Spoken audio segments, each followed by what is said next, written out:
I need to report myself, isn't it? Okay, so I need to report myself to our viewers, especially the football-loving viewers. I'm going to report myself to you. Now, Tuesday night, instead of being here to conduct the program, I had an invitation from friends of mine to be at another place. So here it is. You see the video roll out. I was at Anfield on Tuesday night watching the Liverpool and Manchester United game. Now, this is my own video that I put up when I was excited about watching the United goalkeepers begin their training. At that time, about an hour or so to the game, we were there watching. And you know that I'm a Manchester United fan. I was compelled to wear a Liverpool dress, you know, on the occasion because I went to Anfield in the company of all my Liverpool friends. This game had been postponed and they had still insisted that we should be there. So Tuesday night I was there watching it. Now you will see me in a photograph where I am wearing a Liverpool dress. There it is. So what could I think of? Kenny Dalglish is one of the famous the players of Liverpool. And I was there. That's me. You see, I'm wearing a Liverpool scarf. I'm a Manchester United fan. And I was wearing a Liverpool dress. It was quite uncomfortable, wasn't it? But watching the game, I made some observations that I think that we can actually share. I think that Liverpool play well. They're a very, very good side. And then watching from the stadium close to the pitch also gives you an indication actually of how good they are. And I saw Virgil van Dijk and the way in which he controls the back and he moves the team. I think that's totally amazing. Manchester United were totally shambolic. I was hoping to see Cristiano Ronaldo. Unfortunately, he couldn't play because of the tragedy of the death of his son. But United were totally shambolic. And watching at the stadium, you could tell Liverpool really know what they are doing. They just know everything. However, at the end of the game, the story is that Manchester United fans are hoping that Manchester City will win the title. They are city rivals. They don't want their arch rivals, Liverpool, to win the title. You know why? Because United have won the title 20 times. Liverpool have won the title 19 times. If Liverpool win the title this time, United will not be able to sing a particular song anymore. It's called 20 times Man United. That's a good song that we have been singing for a very long time since we won the 20th title about 6 years ago. Now, we don't want Liverpool to win.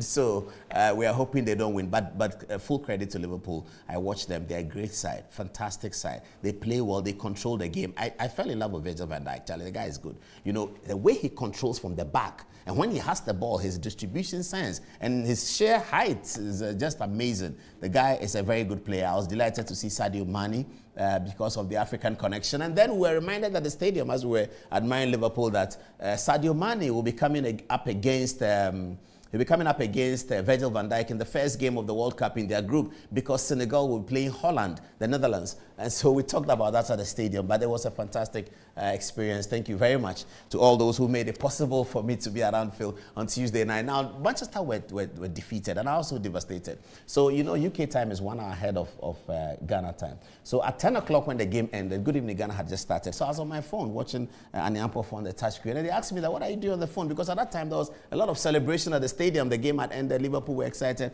I was just quietly watching Good Evening Ghana on my phone. They said, what are you watching? I said, I'm watching my program. Leave me alone. You know, United had been beaten by 4 goals. But the story then came out that United now have a new coach. Is it a coaching problem? I'm not so sure. Let's go to Ibrahim Zebila on the touchscreen, beginning with this is my first part of the program on my confession on why I wasn't here on Tuesday. Ibrahim, what's the name of the new coach? What's he going to do for us? Okay, Paul, so welcome back to Ghana. But you didn't take me along. I will take you along next time. I will. You talked about Virgil van Dijk, but you didn't make mention of the performance of Harry Maguire.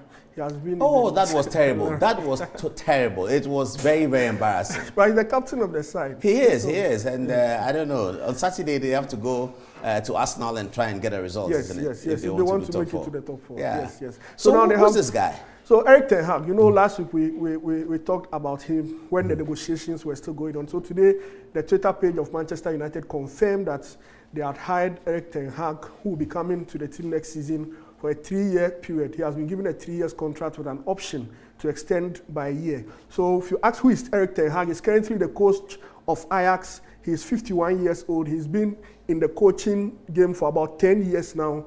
He started his coaching journey with Go Eagles. They were in the second tier of the Dutch football, but he qualified them to the Eredivisie, and then he moved to Bayern Munich to coach the Bayern Munich second team at the time that Pep Guardiola was the head coach of Bayern Munich. So many people say that was the time that he also built his style of football. That's the time he also learned from Guardiola and built his style of football. But if he was coaching second team when Pep was the first team coach, then he's nowhere near Pep in terms of caliber, isn't it?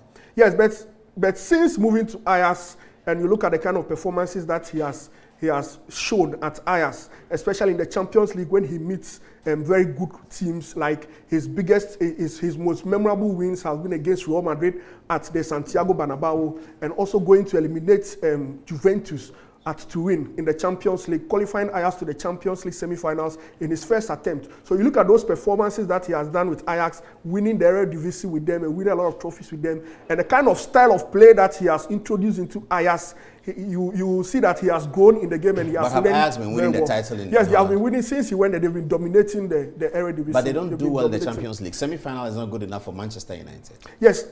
Ajax, if you want to put it in context, Ajax are not a team who buy like Manchester United buy. So they promote a lot from the academy and also pick a lot of players who are not that high budget players. And so for a coach of that caliber to be able to bring such players together, because in that season where he took them to the semi-finals, you look at the kind of players that he brought in. Not those players at the time didn't have the kind of fame that a lot of players have.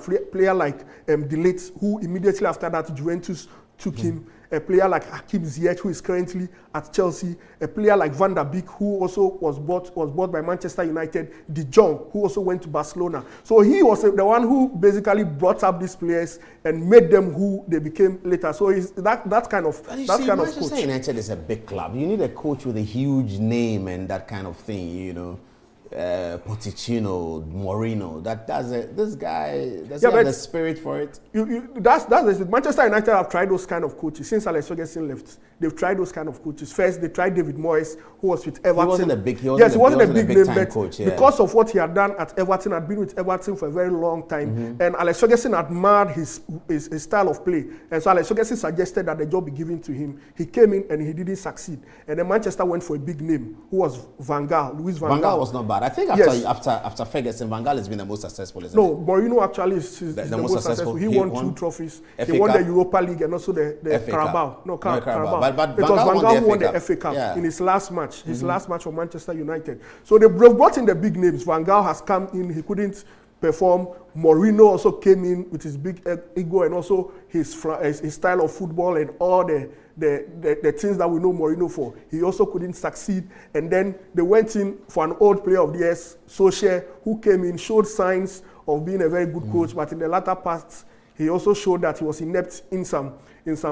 aspects of the game. And so right now, if you talk about the big names, even if you look on the world stage now, which big names would you like to bring? Pochettino. Yes, Pochettino. Yes, Pochettino, you look Zinedine Zidane. Pochettino, if you talk about Pochettino, then we can also say Pochettino is just like Erik ten Hag, because Pochettino has also never won anything significant in his career. Really? But he did well with Spurs. He never won anything with them. He also went to the Champions League finals with them. And actually in that semi-finals, Pochettino and Erik ten Hag met in that semi-finals, and Pochettino beat Erik ten Hag. It was a very, very dramatic game in Amsterdam that day, because Ajax were leading at halftime, and everyone thought Ajax were going to win. Within about 10 minutes, Spurs scored 3 goals, and they were able to make it to the final. So Pochettino is also... This was the final that Liverpool won. Yeah, this is the final that Liverpool won against Spurs. So Pochettino is also not the coach who has also won a lot. You look at his current... But he talks about the team in Manchester, that he's going to take a lot of people out and all of that. Does he have the caliber to attract great players back to Manchester United? That's also the big part of it. Yeah. I see that he has asked the... agents to resign. I think they are leaving the club, so he's going to bring his own agent. But the important thing about bringing players coming is the confidence that they have with the coach. Like Robin van Persie left Arsenal to play for Man United because of Alex Ferguson. Yes. Does he have that? Yes, we also heard before he was brought in, when rumors started coming that he was one good, we heard that the players at Manchester United were divided. Some wanted Pochettino, and some also agreed that Erik ten Hag to have. So the dressing room was also divided on his selection. So that was one of the reasons that dragged these negotiations, because he made certain demands that he wanted Manchester United to respect. Otherwise, he was not going to come. He wanted any transfer that the club was going to make, he wanted to be involved. Any transfer, whether in or out, whether a player is leaving or coming in, he wanted to be significantly involved in those kind of transfers. And players, and he wanted a huge authority, like the kind of authority that Alex Ferguson had, because the previous Manchester United coaches who have come, we've realized that they've had challenges with that. But his negative is also that he has also never coached big ego players and players who have achieved a lot in their career, like Cristiano Ronaldo. He's not coached such players before. And so managing the egos of such players is something that we've not seen him exhibit before. We've always seen him manage players who are coming up and a bit of experience, because you look at the Ajax team, he mixed them with a bit of experienced players like Dusan Tadic and also the former Manchester United left back. There was a former Manchester United, so he mixed them, but we've not seen him work with a lot of big name players before. So this is going to be his first test. But what we are hearing is that even the current coach is saying that apart from the goalkeeper, a lot of changes will have to be made in almost all the departments of the Manchester United team, from defense to attack. A lot of changes will have to be made. But one thing that will attract the quality players to come to Manchester United will be Champions League football, which the team is struggling to achieve at the moment. If the team don't make it to Champions League, and they probably don't make it to Europa League and have to play in the Conference League, the big names will not feel attracted to come to Manchester United. That's the huge challenge for him now. That's a big challenge, isn't it? That's a significant challenge.